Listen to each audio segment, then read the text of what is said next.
Oh, Precision. See, Oh, he's sponsor. thinking. Yeah. Uh-huh.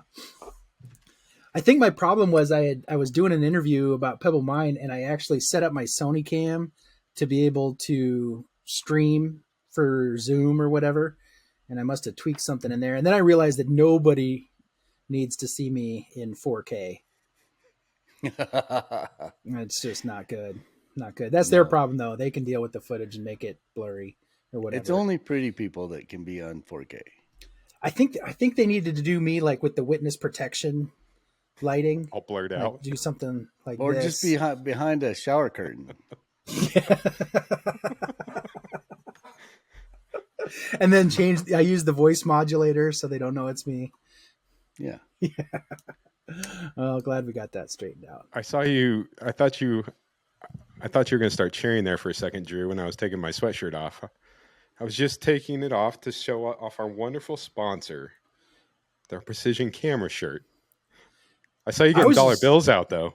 I was just wondering what was going on. Like, as soon as he hits record, you start ripping off your clothes. Surprise! Oh. Wild and Exposed podcast, huh? Yeah. No one wants to see that. Well, anyway. Okay, now that we got that out of the way. I'm being hyper productive right now because I'm sitting here talking to you guys, learning about macro photography. All the while I'm shooting a time lapse outside, but I'm in here where it's warm. It's a smarter, not harder approach. I think you've figured it out. Do you have a Cam Ranger? Or do you know what a Cam Ranger is? No. To both of those So questions. you can remote run your camera from, I don't know, 100 yards away. So you could potentially be just running your camera if you just set it outside your house and just run your whole Aurora time lapse through the Cam Ranger. You know what? There was a white gyrfalcon within 100 yards of my house. Actually, I should mount my telephoto lens on a turret on my roof, and then I could just sit here and, control it that way. You're onto something. Mm-hmm. Get a bunch of ravens and so if you boxes mount and it stuff. onto a DJI gimbal, you can control it with your phone and a Raven Eye, and you can start to move it, and then it will move it. Yeah, dude, that's a ticket right there. Done. For everybody and that's done. listening and not watching on YouTube, Drew is showing his, what is that? It's gimbal. Which one? It is the Ronin SC2. Okay. Got it off Yeah. a buddy of mine. So yeah, you can just put that on the roof and then just run it with your phone, right? I'm never going to have to go outside again. Well, who wants to when it's minus 27 degrees Celsius? It's warmed up to minus 27. Yeah, warmed up. Yeah, exactly. So when you heard Brandon on earlier, he chimed in just a little bit ago. Brandon, you're coming to us from your fine office in, what is it, Littleton, Colorado? It's in the basement of Littleton. The basement of Littleton. Yeah, well, I guess a basement in Littleton. There's many basements. No, But are they connected? I got out today and went shooting, and I went filming, and I found 10 long-eared owls. Whoa. Yeah, it was pretty exciting. The first one was one cluster because they cluster together during the winter seasons, and there were 7 of those. And then I kept walking around, and I found 3. And the 3, there was one that was out enough that I could actually get some filming done and get some cool pictures. It like itched itself, It wasn't cold enough for it to hunt at all, so they were all sleepy. But it was cool. Still cool. Very cool. They're one of my favorites. Maybe this is a good segue, Michael, but we have some exciting news. We got our first sighting on our trail cam, and we went up and checked that. So maybe you want to talk about that. You should. You were the one that had a pop up on your camera first. So we've talked about these camera traps a lot, but we have these cellular ones above our GoPro camera traps. And so at 6 p.m. and 6 a.m., I get like a notification of your camera has new pictures. And it's always like, okay, let me see the snow that blew last night, or let me see the deer's butt. I open up this picture and it's like this blurry image And I'm like, what is that? And I start zooming in and looking at it. And all of a sudden, I see a blacktail and a body that's moving. And I was like, oh my goodness, we got a cat. And so, like 6:01, I fire off a text to Michael and I'm like, we got a cat. And it's a blurry picture. You can't see anything. But these cameras also take video. And it was at the middle of the night. So the GoPro didn't get it. So we don't have 4K footage of it yet. But we got 1080 footage of this mountain lion walking across this field, walking up to this boulder that's this outcropping that looks over the entire city of Denver. And it stands there for 3 or 4 seconds and just like looks majestic. And then it walks out of the picture. It's amazing. It's pretty darn cool. It really is cool. I hope we can get it. I don't know. I want to have Casey on the podcast again because I have so many questions.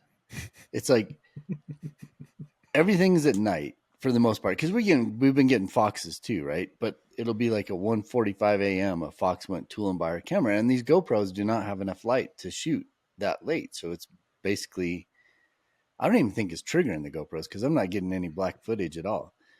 And I think the way the GoPros work is they just analyze the scene, and then if something moves, then that's when it starts recording. Well, if it's black, it's black, it's black. You're not going to see any movement. So the cameras just don't even record. But I want to ask Casey, is this like, will the mountain lions get more active as the days get longer and it starts warming up a little bit? I mean, do we have a shot at getting daylight? Even if it's crepuscular, right? I don't care. I mean, we started out with our GoPros with neutral density because we're like, oh, well, we need to err on the side of, a bright sunny day and, getting some usable footage. But just what was it last time we went up there or the time before? We basically took the neutral densities off and went back with clear. Because we got this elk. Yeah. Just because they're trying to shoot neutral density at these 30 minutes before sunrise or 30 minutes after sunset, and there's just not enough light to do it. And the whole goal to this whole project is getting some sort of predator footage with the GoPro camera trap. So that's where we're at. We're getting closer. What was the cloud cover for this? I mean, we're just coming off of full moon, right? Let's see. This was what time was almost? It was on the 27th. I think it was a January week and a half 27th. Ago. Yeah. Everybody get out your photo pills. The actual thing was waxing. The shot was actually at 6. Wasn't it like 6:30? 6:12 a.m. or p.m. Yeah, so it was PM. Just after dark. Just after dark. But we can see it. I mean, I'm sure you can see it big time up there in Churchill, Drew. The daylight, can you see the changing in the days just getting longer, faster? Yeah. Just everybody's got more energy, a little pep in your step. Yeah. Except it was minus 60 there for a spell, so nobody was stepping anywhere. Was that the wind chill or was that the actual? Oh, that was the wind chill. That was the wind chill. I don't even. Woo! But it was cold. But the furnace stayed on, and so we're good. Man, that's cold. It was 50 degrees Fahrenheit today, which is about 10 degrees Celsius for the rest of the world. Like, it was a beautiful day today in Denver. Yeah, I was out and about, and I saw a lot of people out in shorts and T-shirts. And I mean, that's what you get when you get to 50, after you've been in a cold winter. So, right. All right, so we need to get a couple of things done before we get to our guest, one of which is Precision Camera, our sponsor. And you can see Brandon's shirt if you're watching YouTube. He's representing. We have the same promo. You guys are hearing a broken record, 50 off of 500. And that's what you type in on the coupon code when you go to their website and buy something. And the other thing we have are our tours. And we were talking about it off camera or off podcast. Drew, you still have some spots available for next year's polar bear season? Yeah, actually, we just released the dates for next year's polar bear season. So if anybody's interested to come to Churchill, see the polar bears, go to discoverchurchill.com, and then all the dates are up now. So what is that? Is that like what, November? No, what, October 15th to November 15th, something like that? Yeah, right in there. Basically mid October to mid November, and that's when the bears are. Honestly, the bears start turning up in July around here. I think the first polar bear I saw this year was July 13th, and so we've actually expanded. We there's some of my best polar bear viewing last year was way earlier in the fall. So pretty excited. We're trying to get Ron up here to do some earlier season polar bear stuff. And it's just exciting because we've been podcasting together. We haven't actually met in person. So Oh, you better be ready. He's a handful. thanks for the heads up. So if some of your tours are going to be in August this year too, right? So that's the more of the summer beluga whale, fireweed kind of stuff, right? But And you there's still have the potential of having polar bears at that time. yeah, well, we'll definitely see polar bears that time frame. We've got actually August is it's all booked up. That one's full. That one's full, but we have a couple departures in early September that still have spots on them, and that's just a beautiful time to be in Churchill. And it's still you can get the Churchill trifecta, where there's still beluga whales. We'll charter a Zodiac and we'll go out on the water and look for beluga whales. We'll definitely see the polar bears, and then September. We've got remarkably clear skies in September, so we generally have some pretty epic aurora. So if you're looking to come look for polar bears and aurora and things like that when it's not freezing cold. I know I talk a lot on here about how cold it is. Well, just come in September. It's perfectly civilized. And you can still get, and actually the polar bears in the fall, as the tundra starts to change color, it's just a beautiful, beautiful place. And if you ask people around here, they'll tell you their favorite time is that August, September time frame. And this is something you guys are starting. This will be the first year for that, right? But the plan is to do that every year after. So if you can't get in on this year's, you can always do it in 2024. Well, this is the second year we're doing it. Lucky for everyone, we tested it out on other people first, which is a good way to do it. And it was a raging success. Actually, this is the third year we've done it. It's been a raging success, and so now it's ready for prime time. And so it's all the details are on the website. So what are those tour length? Is that 5 days, 7 days? What is it?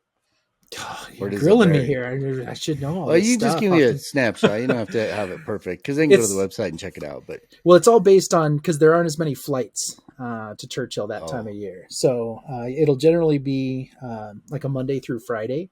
So you'd fly in, and then we'll spend the middle of the week going out looking for stuff, and then fly home on Friday. Because they're balking at doing weekend flights and things like that. So it's really all built around when we can get people in and out, and then it works well for people's busy work schedules that time of year. If you just have a week off, you can escape to Churchill, if you will. Plus everywhere is busy in the fall for a photographer, right? That just is the time when everything is really awesome looking and lots of activity. So. Huh. Well, I want to come up there and do that one of these days. The fireweed, that's more in July though, right? Augustifolia, that's August, end of July into August. Yeah. I still want to get that polar bear and fireweed shot. Well, come on up. Let's go do it. I know. I know a spot. Well, don't tell. We need video. So we're going to have to be really stealthy about that.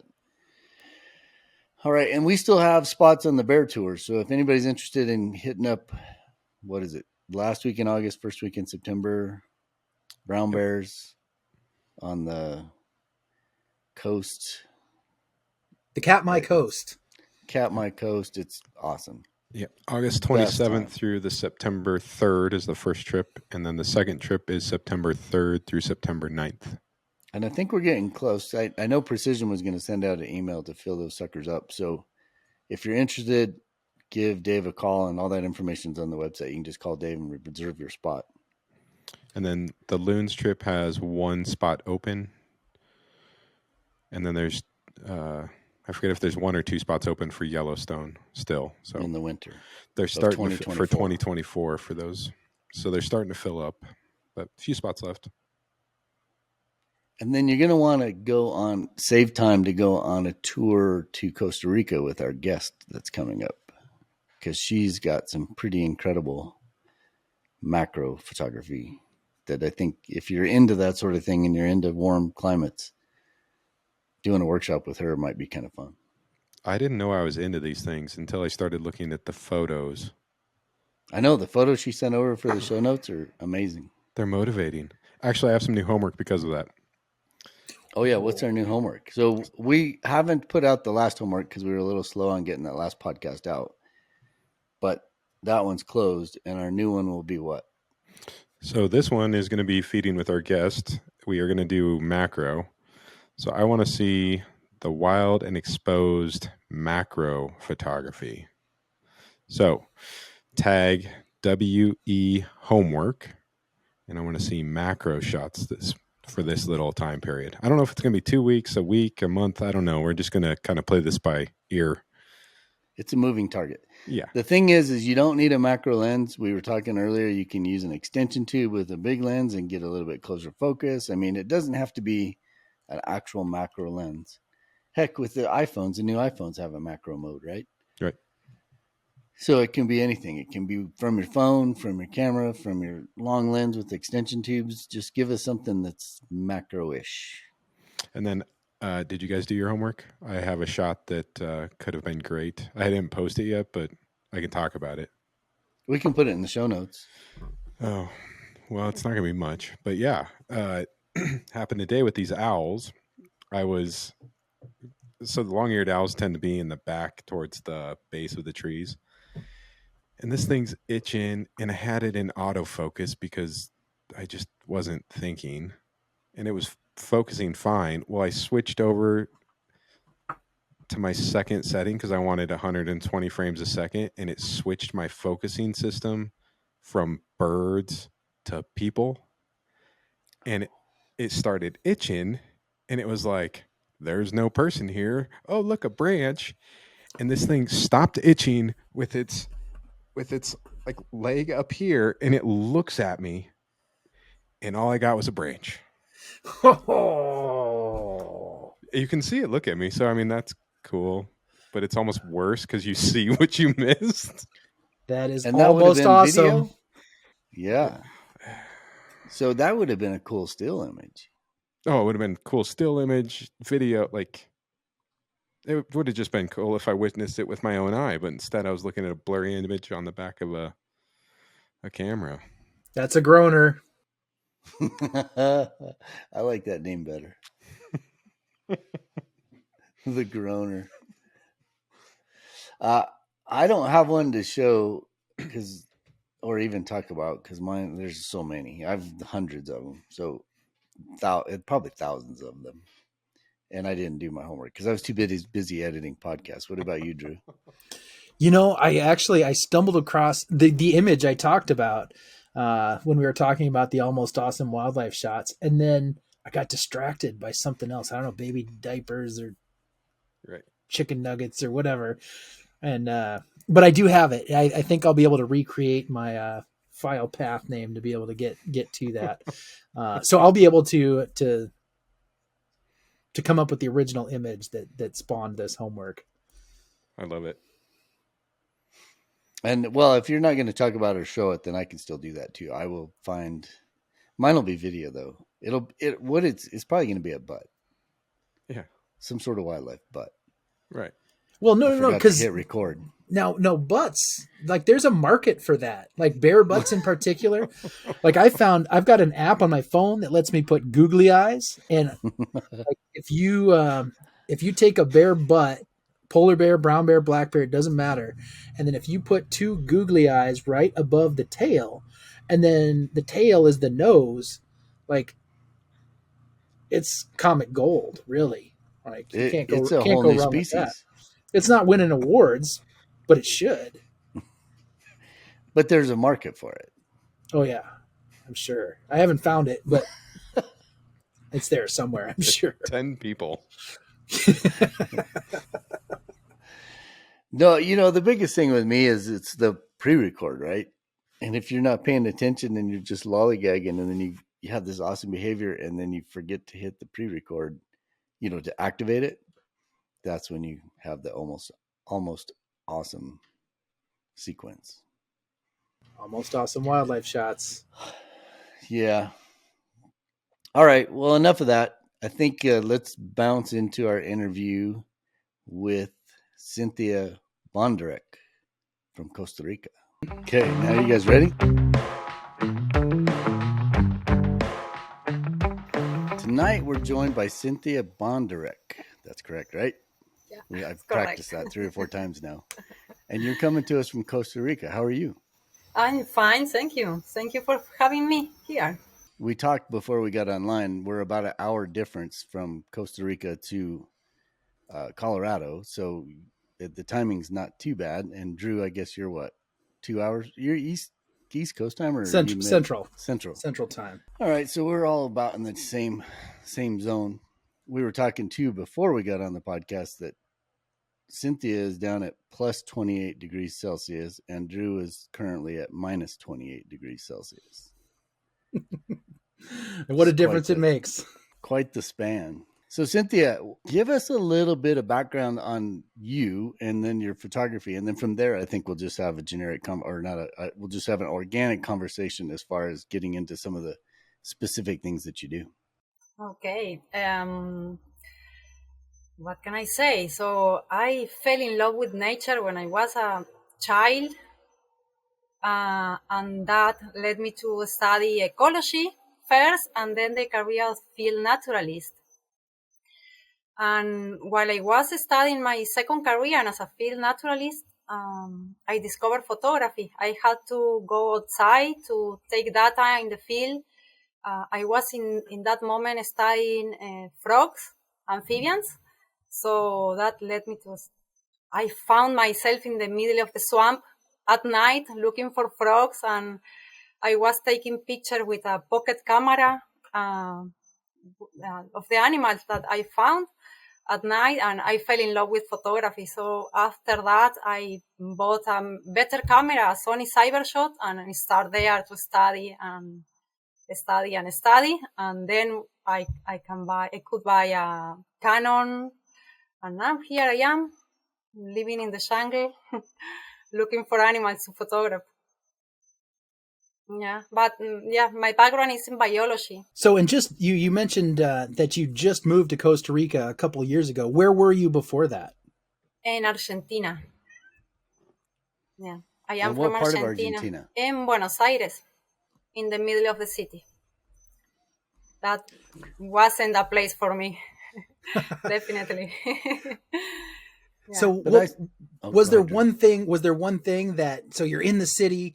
So how did you say, oh, frogs? Where how do you get from the city to the frogs?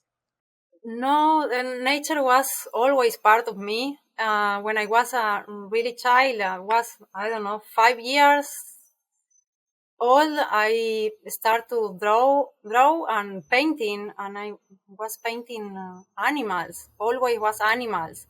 And study the career, I fell in love also with frogs, with amphibians. They are really charismatic, and I love to be in nature at night because it's a completely different world than during the day, right?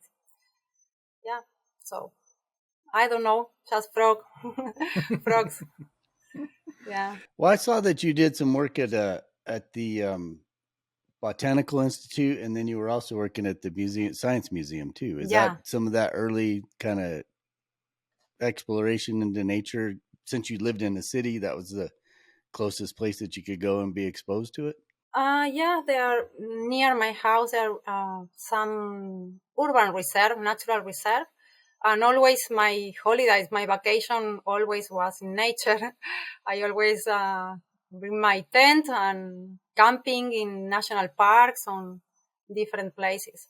Until 2018 that I made my first travel, my first trip to Costa Rica here. I came here alone just with my camera 1 month to make photography, and that started the adventure. The big adventure then was Ecuador, the Amazon, and the Choco Forest. Also, I travel alone with my camera, and now just I decide to move here and stay in contact with nature and try to make a living from photography and from biology.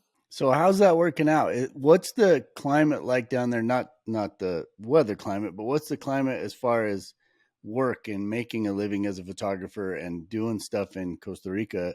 Is it something that's doable, or is it just like everywhere else where it's very hard to make a living as a It's not wildlife photographer? not easy. I think like everywhere else, it's not easy. But I'm trying to also do I guide in the national parks or in private reserves. I also teach photography. I had some clients, but mainly with guiding people into the forest during the day or at night looking for animals also. But no easy. No, it's not easy. Well, and you actually offer private workshops, right, in Costa Rica Yeah, that people can sign up for, right? yeah. I had a client last year. I was living in the Osa Peninsula last year in a place really wild, off grid. I was living without internet, without electricity in my bedroom, just in the common area of the lodge. So I was living in those conditions. But the place is amazing. It's next to Corcovado National Park. It's really wild. I had a client there. I make several private mentorship and workshops there. So, what would someone need if they wanted to get into macro photography? You can't just use a regular lens for that, right? The first thing you need is patience. A lot of them. Yeah. No, and then a camera and macro lens if you have one. If you don't have one, you can use some accessories like close-up lenses or extension tubes to start with the technique, and it's fine. Works really well. I start that way, and flash. I all my work is with flash and a diffuser because the condition in macros they are so extreme that flash helps a lot. Managing the light helps a lot. Yeah. So what is it that attracted you to the macro? What is it that attracted you to that view? And no, it's spectacular, and it's every time I see any kind of macro photography, I'm always awe-inspired. But I mean, just getting to see what you guys see on a regular basis is pretty cool. But how do you go from I want to be a photographer to I want to be a macro photographer? The thing is that when I discovered photography, I was in the swamp looking for frogs at night. So I started doing macro. I started that way. And I realized that when you do macro photography and when you look through the viewfinder, you discover a new world because when you are photographing birds, you can see the bird with your eyes. But when you are photographing these little animals and living beings, you discover them through the lens because our naked eye can't see those details and sometimes even the colors. Sometimes you see a black bag flying around, and when you take the picture, the bag is in fact red or turquoise or full of color, and our eyes can see those colors. So it's always being discovered a new universe, structure, adaptation, behaviors that our eyes can see. So for me it's amazing. When you go out into the forest with your macro setup, are you looking for specific things, or do you like to go out with just whatever comes your way? What's your preference? Sometimes I want to find several species or specific species, but with this tiny world, it's always a surprise because you never know, and probably you can discover new species also because it's a so biodiverse universe. Yeah, so sometimes I have several species in mind, but it's always discovered also in the forest. Do you have a Yeah. favorite species? Is it the frogs? Frogs, I love frogs, but in the world of insects, one I love spiders, and also I love the tree hoppers. Are my favorites, the tree hoppers. Yeah.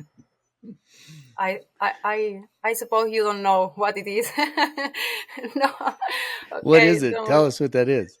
It's a kind of insect, but I sent several pictures so you can see in my picture.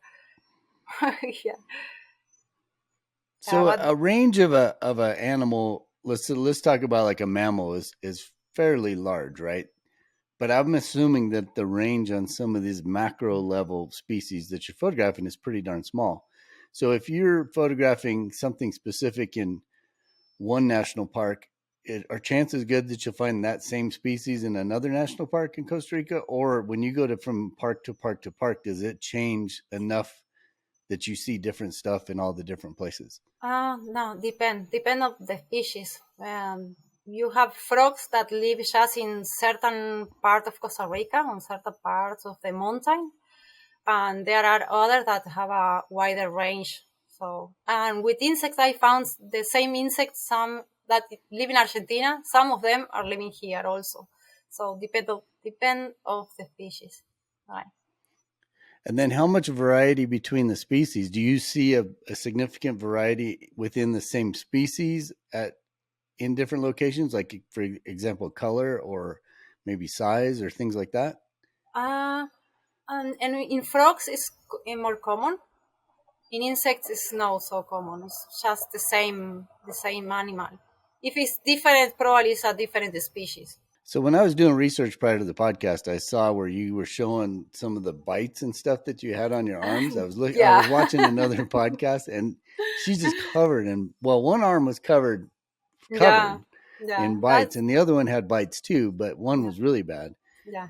How much, I mean, is there anything out there that's going to make you super sick, or is this all pretty much just like mosquitoes and things like that that are Mm, just annoying? yeah, that's why where sunflies.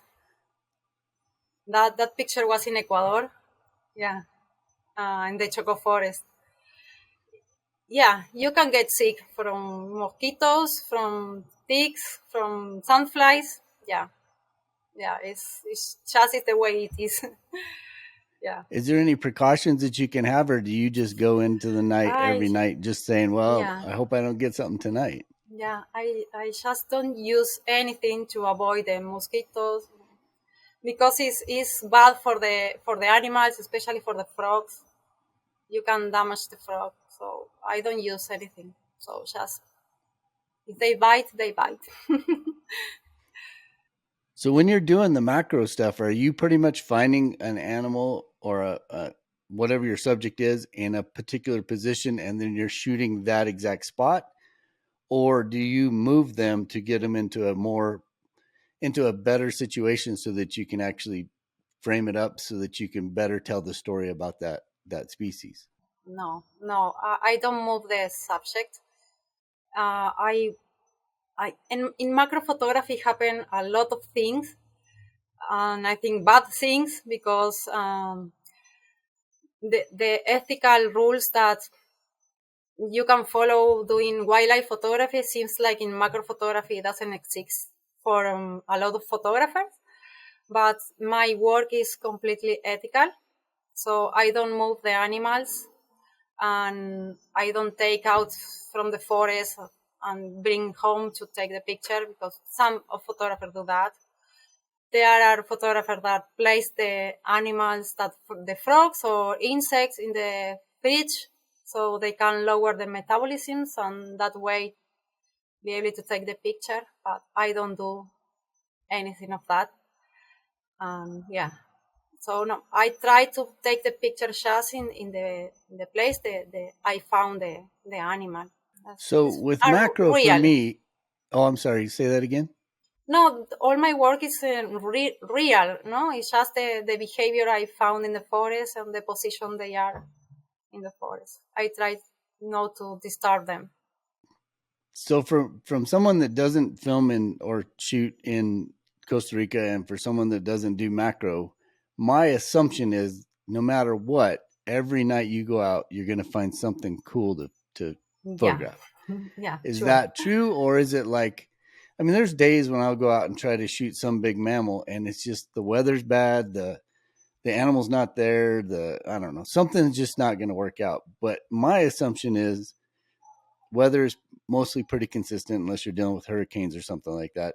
And there's always going to be some little macro thing out there that is interesting and fun to photograph. Is that true or not? It's true and it's not true, because sometimes, and I don't know why, the forest is really quiet and you walk and walk and walk at night and you can't find anything. The frogs disappear, nothing, and you go the next day and it's full of life. Sometimes depend of the moon or the condition, the humidity. So, but you can do macro of everything. You can do macro of the plants, the leaves, and the texture of the trees on the forest. So, yeah, if you want to do photography, you can do that the same way. Yeah. So what's the market like for that kind of work? I would assume, how much is global warming affecting what you see in a tropical region like that? A lot.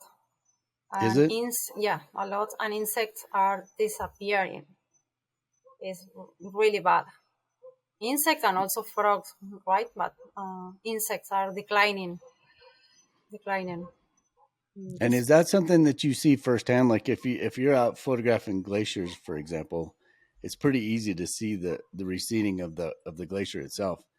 Have you been out, say, 5 years ago and saw insects that you no longer see, or what's an example of what you are seeing that tells that story?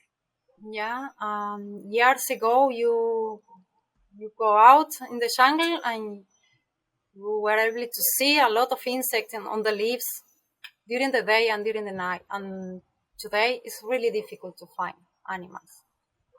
It's more easy to find them, for example, in open areas, in grasslands or near the trails where the sun comes and you have a lot of flower, for example, but in the forest, uh, it's really difficult now to find insects. Yeah. And there are several studies that are telling that, right, around the world. Yeah, it's sad. We had a kid on our podcast, the last podcast that we just put out, and he's in school right now. He's 22 years old. He's studying biology. And I was talking to him the other day, and he had to do a paper on assassin bugs. Are you familiar with assassin bugs? Of course. And I wasn't that familiar with them. I mean, I've seen them before, but I didn't know any of the biology behind it. But he said that's one of those species that is moving. It's moving its range based on this global warming phenomena. Is that something that you see, or is that something that you photograph a lot? Yeah, for example, there is here we have a spider that is called golden web spider, and now the spider is in Argentina also because the weather is getting hot. So yeah, the ranges of the species are changing also. So what changes in Costa Rica? Because you would assume that it's going to be humid, lots of moisture year round. Is that the case, or am I just being not very well educated? No. Costa Rica had two seasons really marked, the dry season and the rainy season. Now we are in the dry season, but the climate change affecting Costa Rica is getting dry. Really, it's getting drier. Yeah, getting dry. So there's got to be a lot of plant species that are affected just as much as the insect species too, right? No, it's still humid because it's the tropics. And in the rainy season, we have a lot of rain, but yeah, it's getting drier. Do you guys, I don't want to commandeer the whole conversation. If you guys have something, just jump in. I'm just like keeping up with all of this. Well, I'm trying to think back to when I was in Costa Rica, and some of the place names are familiar. So as you've been in Costa Rica and exploring, what are some of your favorite parks in Costa Rica? The favorite part of Costa Rica is the Osa Peninsula. because it's the wildest. Yeah, it's the more humid as the rainforest itself. Because now I am here in Montezuma. It's a town in the Nicoya Peninsula, and here the forest is a transition between the dry forest from the north of Costa Rica, Guanacaste. It's the transition to the south of rainforest. So it's a mix between the dry forest and rainforest here. But my favorite part is, definitely the Osa Peninsula, the south of Costa Rica. Yeah, and there is the Corcovado National Park. And how big is that national park as far as like acres? Is that something you know offhand? I'm just trying to compare it to a North American. It's big, but compared, for example, for the national park in Argentina, it's small because Costa Rica is a really small country, right? Right, So, right. yeah. So is that a park that you can cover quite a big distance in a night worth of photography, or when you Well, have a now, specific species that you're going to go after, you just know that, oh, I'm just got to go to this area and that's all I have to work tonight. okay, the park now has a regulation. You can enter just with a guide, and the night tours are forbidden, so you can go out at night. But the place I was living the last year was next to Corcovado National Park, so the ecosystem was exactly the same. There, yeah. We have several trails there. One is about 9 kilometers. Other is 15 kilometers, so you can walk that through the jungle. So give us an idea of what you're carrying into the woods, because if you're using the flash and you're using your camera and you're not trying to disturb the animal at all or the species at all, are you taking little tripods to hold up your flash in a certain area, or are you just hand holding a No, flash and holding your camera and doing the splits and doing no. somersaults and getting a James Bond picture? Exactly, exactly that. No, I don't use tripod. I don't feel comfortable using tripod, and also because in macro the working distance are really short, so you need to stay really close to the subject. And if you place for example, you find a bug or a frog on a tree or on a plant, and you have to place the tripod there. You have to place the tripod over the plant. So you will move the plant, the insect will fly away, and yeah. So for me, it's not comfortable. So for that reason, I use flash during the day and during the night, and all handheld. Yeah, and I do acrobatics.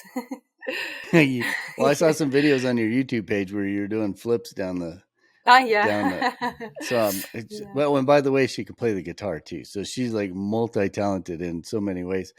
But when you're using flash, are you using one of those little like, I don't know, I've just seen pictures of it and I don't know very much about macro at all, but it was like a little dome almost thing that goes right over your lens and it's very concentrated light. And you probably have to have that to get that exposure difference that you get in a lot of your pictures where the background can go completely black, but you've got your subject highlighted or lit really well.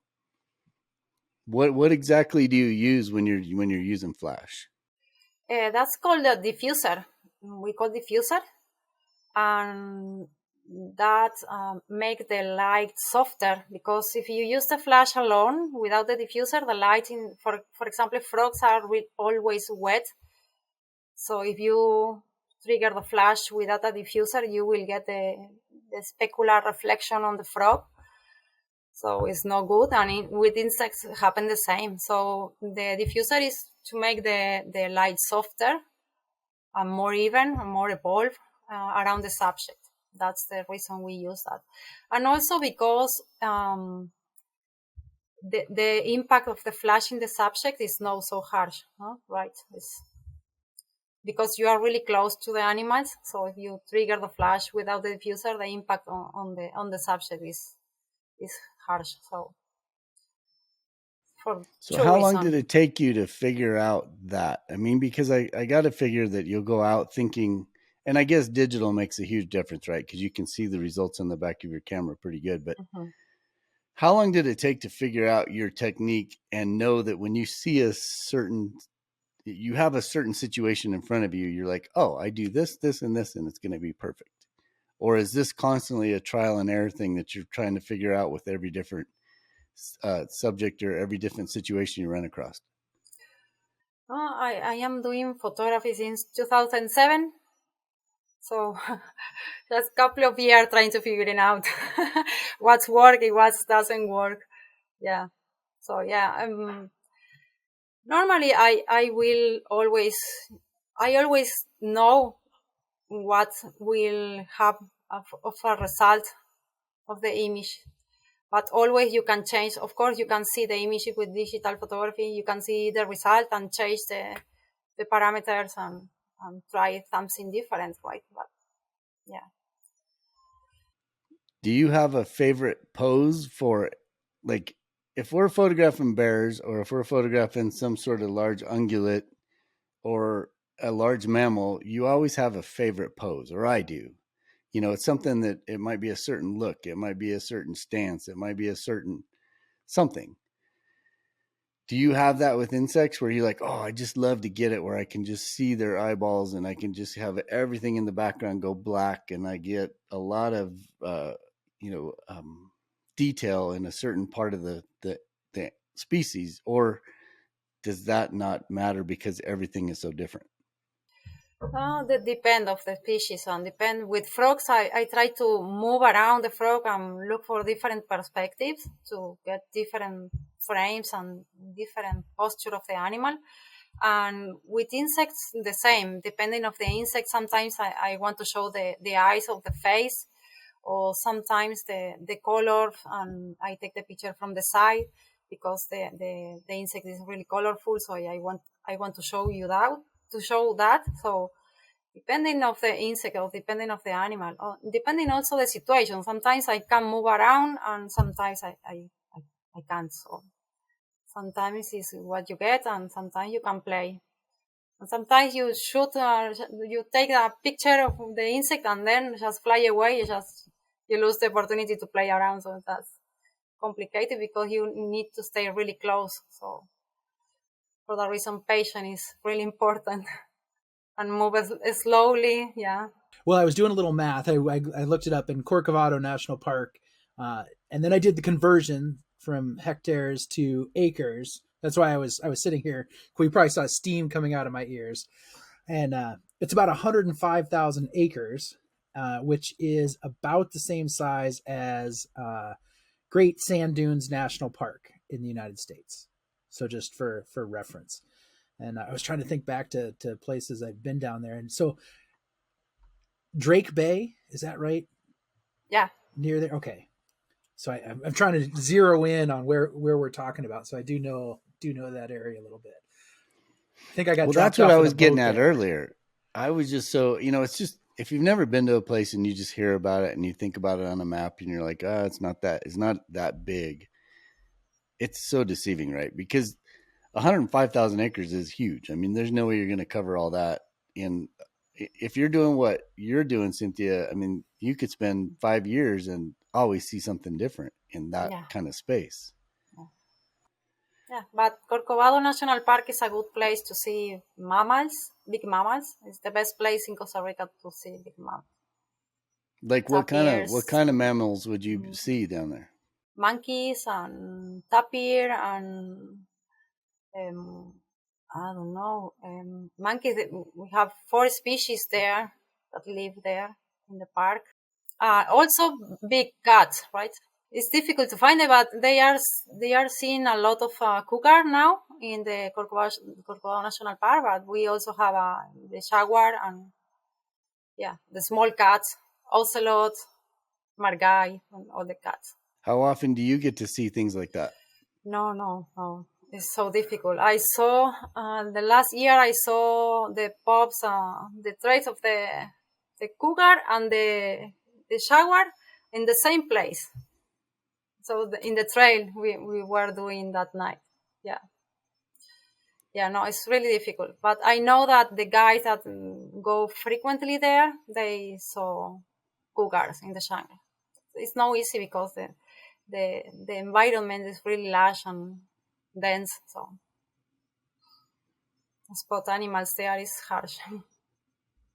Such a diverse animal. The cougar can go from so many habitats. It's just crazy to me that they I mean, it makes sense, right? Because you got them all the way down in Argentina and all the way up to the northern border or all the way into Canada. So, describe what you have when you go out at night. Are you wearing, I'm assuming you're wearing shorts, a t-shirt. I saw a picture of you in rubber boots and you have your backpack. And is that you? Is that what you're going out with? Or Yeah, tell us yeah, what you but go out with when you head out.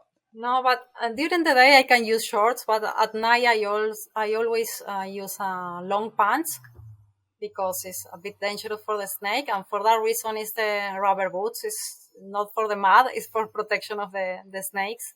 We have several dangerous snakes here and they are really abundant. So yeah, long pants, rubber boots, my flashlight, and my camera, and the backpack. And then most of the time, are you going out solo, or do you have some friends that are also into it, whether they're researchers or whatever? I mean, is it safe to go out solo with all those snakes and biting things, or do you always make sure you have someone with you? I don't know, both. Sometimes I go alone and sometimes with other people, but I feel really safe in the jungle at night. So I can go outside alone. I feel safer in the jungle than in the city. So definitely. No, So what you need type to of be snakes are careful. down there that are We, poisonous? the most common is ferdelans. Ooh.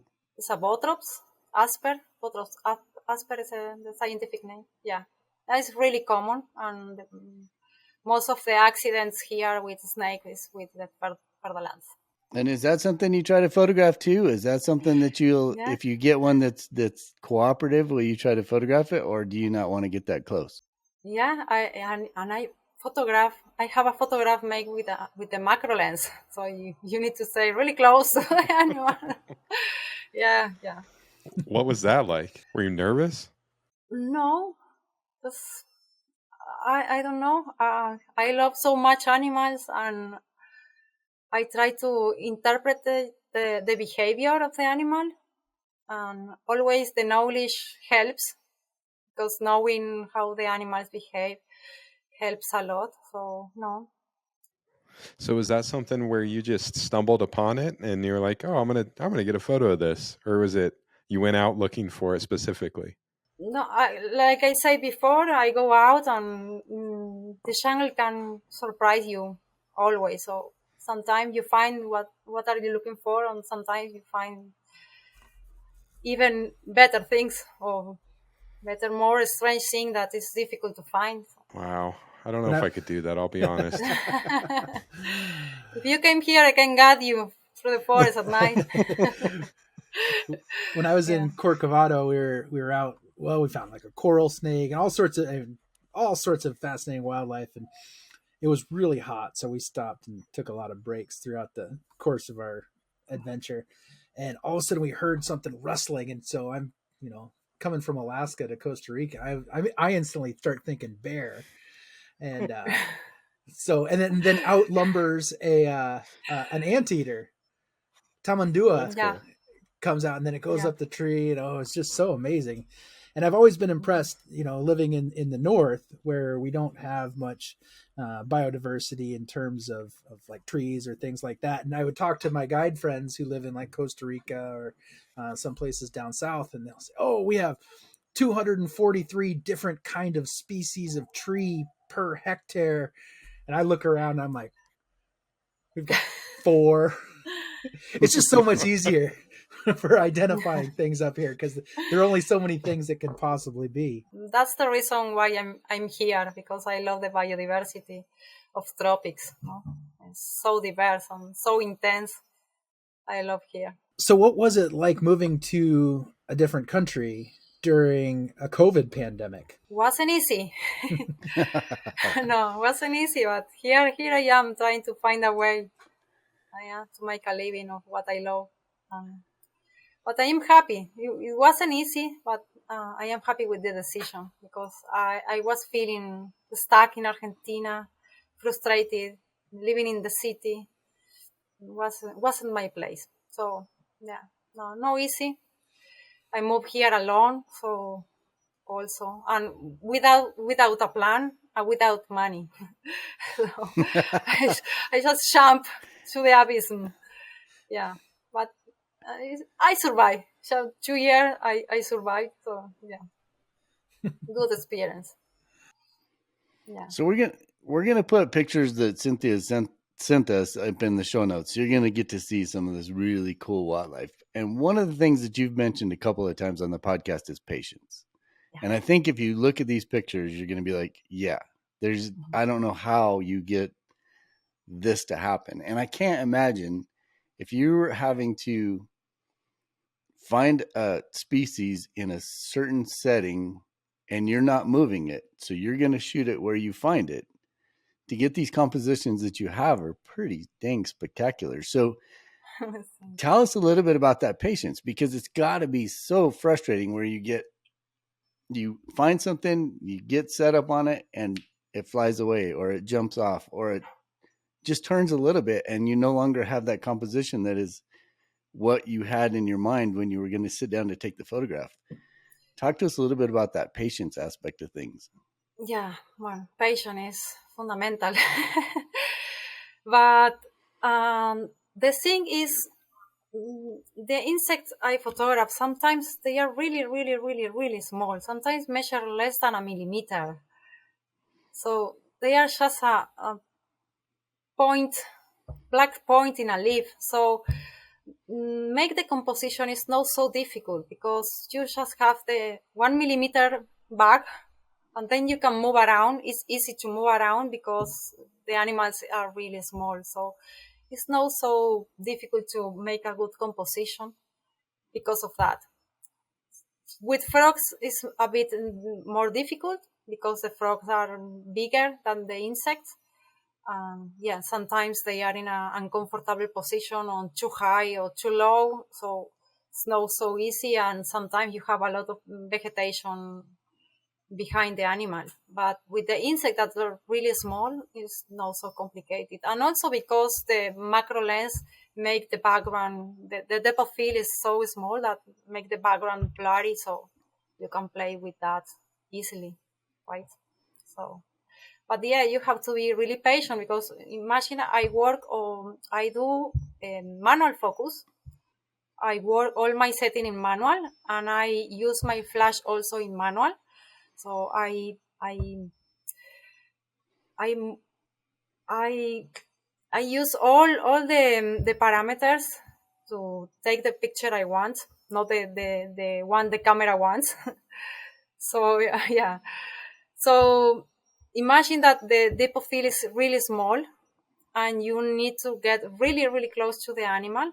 And something I always teach my student when I teach photography is when you are magnifying the animal with the lens, you are also magnifying all the movements around. So sometimes it's a little breeze in the environment. When you look through the viewfinder, it's a tsunami the other side.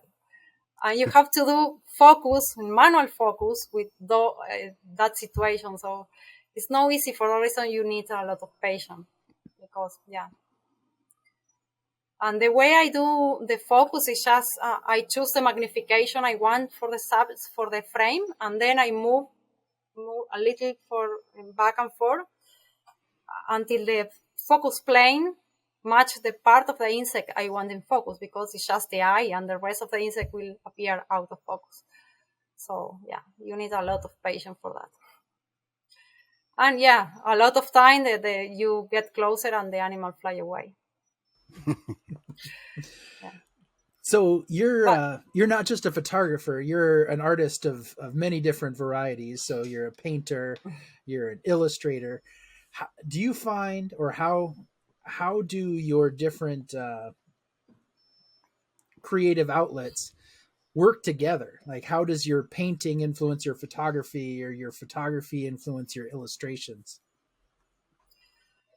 Yeah, I think they go together, right? So my photography helped me in my painting, and my painting helped me in my photography. Learn about composition is great for for painting and also for photography. So yeah, I think they go together. How many pictures do you take of a species when you're like, well, I don't even know what I'm looking at here. Let's go to one that I know. So there's a picture of an ant.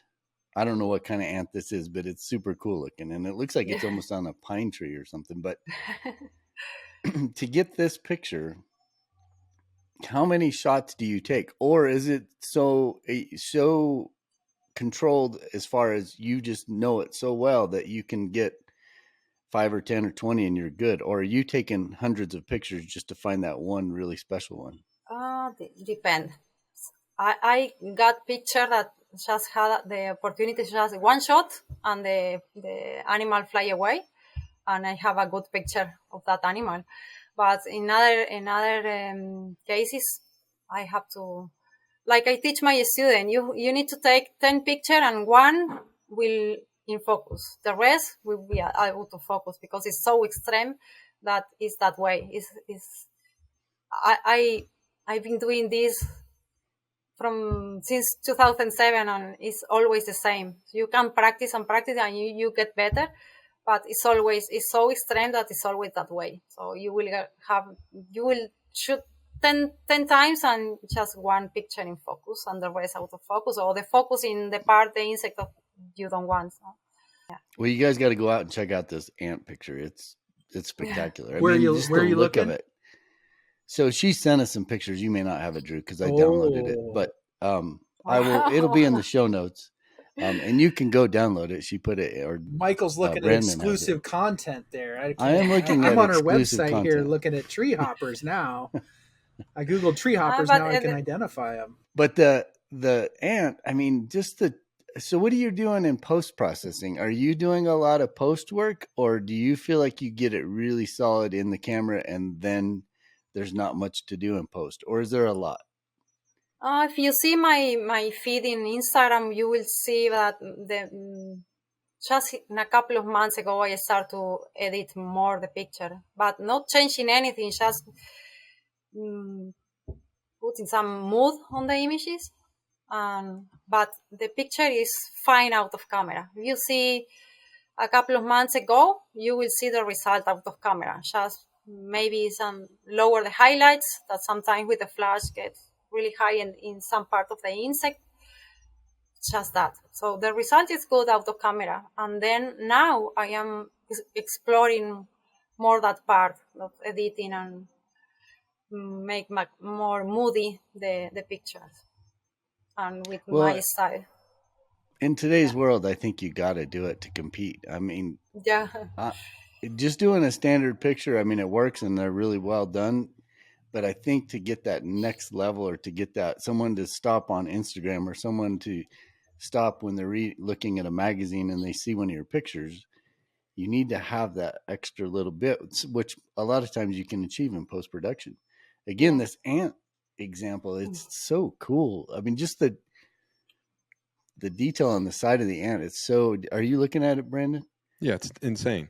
It isn't. It is insane. It's. I know. She sent those pictures, and I was like, "Holy cow! Like this is a different world. Like this is something in space or something. Like all of them." But the ant, the ant's one of my favorites, I think, too. Yeah, me too. It's just, it's got everything. It's got the mood. It's got, well, and like, if you zoom in on it, like you can see all the little details and all the facets on its eye. Like, I know it's pretty cool. And that's why I was talking about post-production, because you look at the side of the, I don't know what you call it, a mandible or whatever it is on the side, and it's very shiny. It almost looks like it's reflecting a city lights in the background, right? But it's obviously not. It's just what's going on out there in nature. But the detail. So, and I think some of the things that you can do in post, where you mess with the texture a little bit, or sometimes a little bit of clarity, and you definitely have a look to your images. They're not, a lot of times you see this stuff and it's so saturated. I don't think yours come across that way. Yours come across very subtly awesome, is what I would say. They're very subtle, but they have everything needed for a photograph. At the beginning, because I was photographing and my aim was to show the people a world that nobody pays attention. So in the beginning, I didn't want to edit too much because I want to show that, no, right, the world that nobody sees. So, but now I am trying to, to add a little more and get more artistic frames. Is this a chameleon in the? Again, you guys are gonna have to go look at the show notes, but is this a chameleon on that branch? It's not a chameleon because we don't have here chameleons. It's a kind of lizard, cascade lizard they call. Yeah, it's a kind of lizard that we have here. It's similar to chameleon, but it's not. It's so awesome looking. It's just it very much looks like a chameleon, kind of sort Yeah. of, but not really. Yeah. Yes. Yeah, I That think makes my sense. other one is that green frog with the red eyes peeking over the leaf. Like, I mean, how long do you have to wait for some of this stuff? Like, that's why I asked the question about patience. I mean, I she's know. got to be the most patient person on the well, actually, planet. so I have a funny story. So we had our wild and exposed homework, right? That we talked about, the shot that could have been great. And so I asked her, and when we were going through all this stuff and asking for these photos, I said, think of something that could have been great. And she kind of just laughed because she was like, what did you tell me? In macro happen all the time because you get 10 picture out of focus, one in focus. If you are lucky. And so I can only imagine with seeing some of these, but yeah, I just like the patient. Yeah, I don't. Now, some of these pictures there's some that are obviously done at night, but then there's others that have that influence of daylight too. And I'm sure the canopy that you're photographing under is pretty solid, so it's pretty dark down in the forest or in the. Well, I guess forest is fine. How much do you do during the day, or how much do you see and shoot with during the day? And I'm sure you're probably still using flash to supplement light at those times too. Is that correct? Yeah, I use flash during the day and during the night. And sometimes I set my camera just to let the flash get inside. And sometimes I want to play with natural light and artificial light and set my camera to get the natural light. For example, the picture I didn't send you that picture, but it's the feather lance snake. The one is dangerous. And I took that picture with a macro lens, and you can see that the snake is with the light of the flash, and then you have the light in the background. It's natural light. So I set my camera to get the natural light get inside. But most of the time, I just block the natural light and just work with the flash. Yeah, so I can control everything. Did I miss when you were talking about your camera setup? Do you use extension tubes? Sometimes, yeah, with a macro lens, and sometimes if the animal is really small, sometimes I use the extension tubes, the macro lens, and in the front of the lens, I use a Rhinox DCR 250. That's a close-up lens, achromatic. That's really good quality. So yeah, so with that I can reach 4:1 magnification, 4:1 magnification, because the macro lens I have is just 1:1. So with the close-up lens and with the extension tubes, I get 4:1, something like that. Do you ever use multiple flashes, or is it always just one? No, just one. Yeah, because I need to hold the flash, I need to hold the camera. It's Right. impossible. Yeah.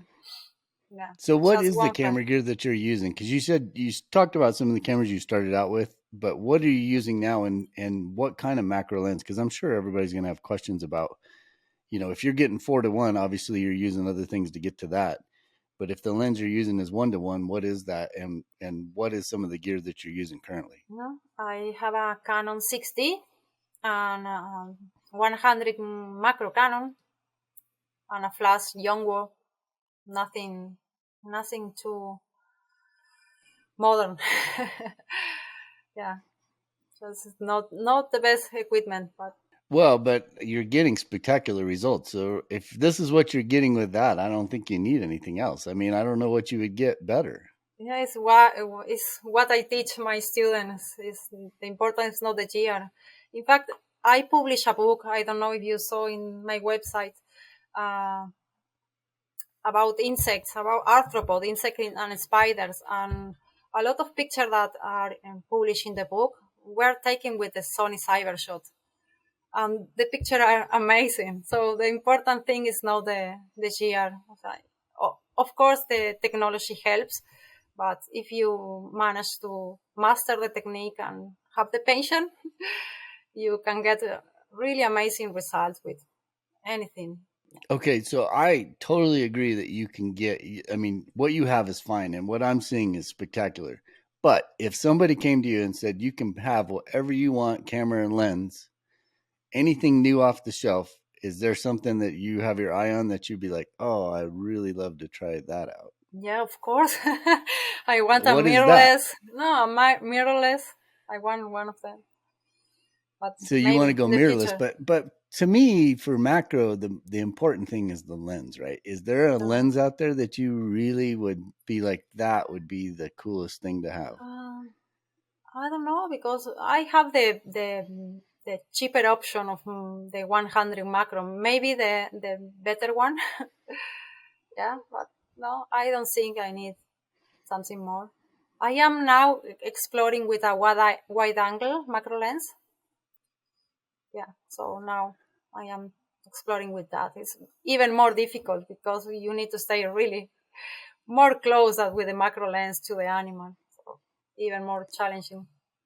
So the reason for that is just so you can show more of the habitat. Yeah. Along with the macro. I mean, I think that's the movement in all wildlife photography, even with big ungulates or big mammals. Small in frame. Yeah, you want to get a big animal and a big landscape all in the same image, which oftentimes, if you're trying to photograph moose, means you're really dang close and so close that you probably shouldn't be there. But I think that's the move. That's what people want to see, and it tells a better story. And if you're doing conservation type photography, that's what you want to show. Is you want to show that canopy or that forest or that grassland and the species that you're highlighting. So that would be kind of cool. Definitely. Have you messed around with any compositions, or what do you call it? Not compositions, but where you can take. Well, Drew, you do it all the time where you stitch images together. Have you tried that where you stitch images, where you take that macro and then you move over and then stitch something together? No, just one picture. My work is just one picture. I don't use the stack focus stacking. For macro, a lot of photographers use a focus stacking technique. I don't like that. I don't use it. Just one shot. Wow, that's just even crazy. That's amazing looking at this stuff. Right. But it makes me wonder with some of these new cameras, like the R5s and stuff like that. How would eye detect work on a spider? Would it know where to go? Eight eyes. It's completely difficult for cameras. Yeah.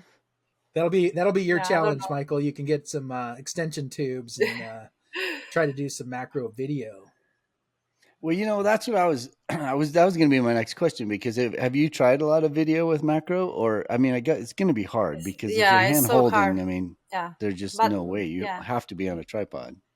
Yeah, in that case, you need to be in a tripod and So I've done it once. I shot video with macro lenses, and I was using a sensor that was multiplied, right? So I had the benefit of that multiplication or that crop sensor in the video camera. And I was on a tripod. But the problem is when you're shooting something so macro like that, the minute movement, even a little breeze, like you were saying earlier, Cynthia, I mean, just a little breeze looks like you're an amateur camera operator because everything's vibrating. And it's really not you at all. It's the breeze. So the only way I could find success was I had to go to a greenhouse, because the greenhouse would still give me the natural light, but I was able to control that wind, because that was the killer of the whole thing. Now, I have seen people go out into the wild and they'll set up a dome almost like a blind, but you're photographing within that blind. So you're still in the natural world. You're still doing you're not displacing the animal at all. And I didn't do that either. What I was shooting when I was doing it was ladybugs and praying mantis when I was shooting that macro video, and they were in the greenhouse. It wasn't like I brought them in there. They were already there. But I got to think video would be really tough, but it's got to be really cool too, because the stories you could tell with video has got to be pretty cool. Yeah. Have you explored that at all? Not yet, but I want to do that. I want to get into video. Yeah. And also because the stories that exist in that tiny world are amazing, right? So, and nobody knows about that. You need to get your YouTube channel going with all the macro video stuff, Yeah. because Yeah. I'm sure the stories you can tell. I mean, I bet you could have a whole little series where you do one video a day, and you could probably take 1 acre of land in Costa Rica, and you could tell a different story every day for 365 days with the macro stuff, because it's always there, right? Definitely. I can spend just in 1 meter hours and hours taking pictures. So imagine just in 1 meter. Yeah. Well, I've been taking notes while we've been work. talking, because I got my first set of extension tubes. Of course, it's the middle of winter, so I have no real insects to try them out on. But we've got a bee here in Churchill and across the north that I want to try and do some macro photography on, and the Bombus polaris, the Arctic bee. So I'm really excited to try it. Now this just gets me all fired up for summer. It won't be Well, here Drew, soon. I think you don't need to wait. You can go out and do snowflakes. I can, but here the snowflakes they're moving real fast, and they're the ice ones that go right into your eyeball because they're always moving horizontal at about 60 kilometers an hour. I don't know. You know what's really fun that me and Dean just did was you make bubbles, and then you get them freeze, and then you film it, and it's really cool. It's a lot harder than you think it would be. And you always have those cold temps. Brandon was telling me about his process, and he's got a special formula for the bubbles too. You got to have because normal bubbles won't withstand the cold, so they just pop immediately. And so you got to whip up this special one. I'll send you my formula. Yeah, you got a recipe, just like Mama used to make. Yeah, it's better than your nuggets. But then you got to blow it without it popping, and so you're trying to blow this thing through a straw, and then it pops, or the wind blows and then it pops.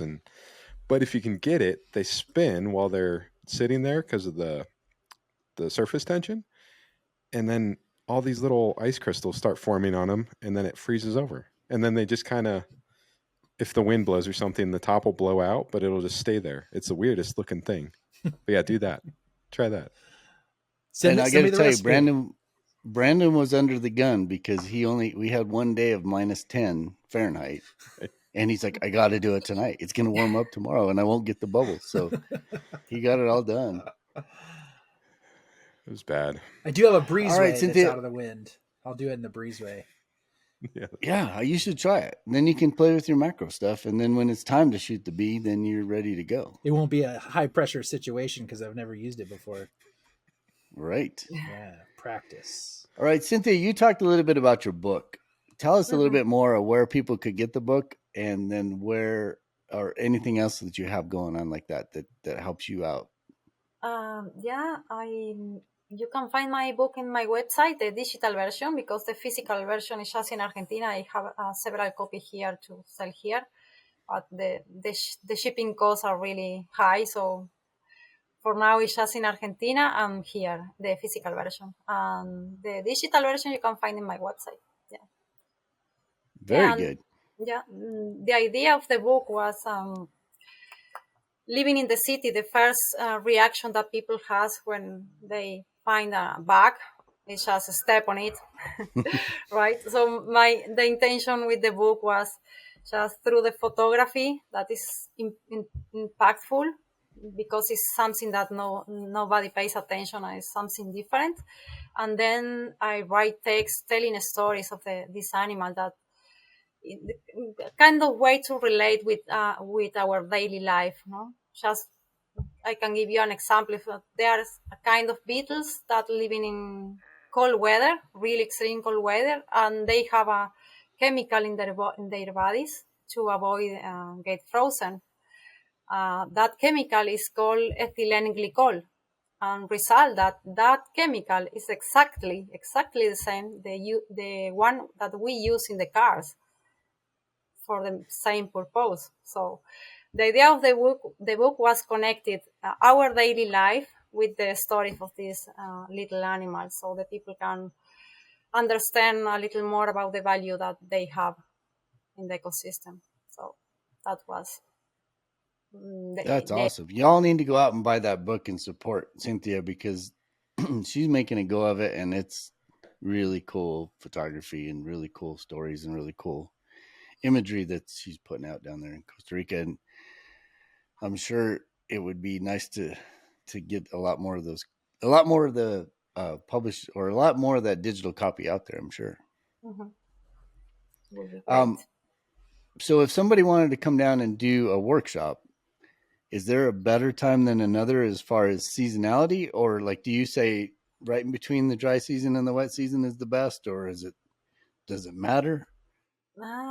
Depend the animals you want to photograph. For frogs, for example, the better time is the beginning of the rainy season, because the frogs in dry season are less active, and a lot of them are just hiding in the ground. So in the beginning of the rainy season, they all go out and try to reproduce. So it's the best time is the beginning of the rainy season. Which is when? Depend which part of the Costa Rica you will be. The Pacific side, we are in dry season. The rainy season starts in May to December. Yeah, in the rainy season, and it's the opposite in the Caribbean side. Really? That is pretty cool to have a country Yeah. that's that small, but Yeah. have that difference. And it's all just the bodies of water, I'm sure, that create that weather pattern, right? And the mountains in the center of Costa Rica, you have all the mountains. So yeah. Was there anything that we haven't covered that you feel would be important for your photography or some of your conservation stuff? No, I think we are good. Yeah, we talk about ethic. That for me is really important, because as I tell before, a lot of things happen. For example, here in Costa Rica, there are a lot of photographers, not just from here, from United States or from other countries, that they bring people here to make photo tours. And when it came to do macro photography, at the time to do macro photography, they bring a box with the frogs inside the box, and they cut a flower on a helicon, and they place the frog on the leaf, and the clients or the attendant of the workshop take the picture that way. And for me, it's not good. So my idea is, I am working in a project to make photo tours here, but a real one, no? Exploring the jungle in a real way, not just with the animals in a box. I think that's great. I think if you can promote that, just less influence and more real nature. I mean, if you're going to change something, change it in post, right? Yeah. If you have to take out that branch, take it out in post. Don't cut it out there in the woods. Yeah, but they have for example, frogs that are nocturnal. They have active during the day, because the people want to take the picture. It's not good, and the animals are taken out of the nature, and places in a cage several days. So yeah, it's not good, but happen a lot here. Well, thanks so much for your time. I'm glad. That was fun to talk to you, and I would love to come down there and photograph some of that. I'd love to try the video. I just don't know. I mean, I think it would take a month of figuring out how you're going to control the wind and the light and blah blah blah. But it would be. I think the stuff you would get once you figured it out would be pretty epic. Thank you. Thanks to you for having me. It was fun. Thanks for being on. One more thing before you go, and we're going to have this in the show notes, so we'll have Cynthia's website and all that jazz. But can you just shout out your web address and your Instagram address so that people can find you if they're just listening to the podcast driving down the road? At least they can jot it down and go find you. Of course, my website is cynthiabandurek.com, and my Instagram, Cynthia Bandurek _ art photography. Very good. And like I say, we'll have links in the show notes to go to all these places. And then if you're watching the video on YouTube, that link to your Instagram is right there. And I'm sure you have a link in your bio to get to all your other stuff. So if y'all want to see more stuff, check out the show notes page. Well, again, thank you so much for coming on. And I think you might be seeing me here in the next year or two coming down to Costa Rica. You've been listening to the Wild and Exposed podcast. If you haven't yet, please give us a rating and a review. And make sure you're subscribed so that you'll get every episode we produce as soon as we drop it. And as always, thanks for tuning in. We're gonna make it someday. Nothing's gonna get in our way.